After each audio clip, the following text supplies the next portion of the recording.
Today we are going to see how to create a custom doctype in ERP Next. Let's give it a name. I am creating it in my custom practice module. Now let's customize our doctype. I am adding a new section with the label student info. Now I am going to add a field of type data for student name. I have to give it a name as well. Names help to refer field later when using scripts. The second field is of integer type and is used for writing age.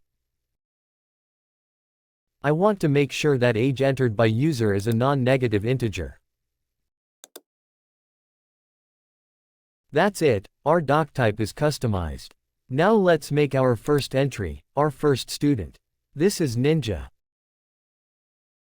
Save it. Here I can see my first entry in the student doctype list. Let's try another entry.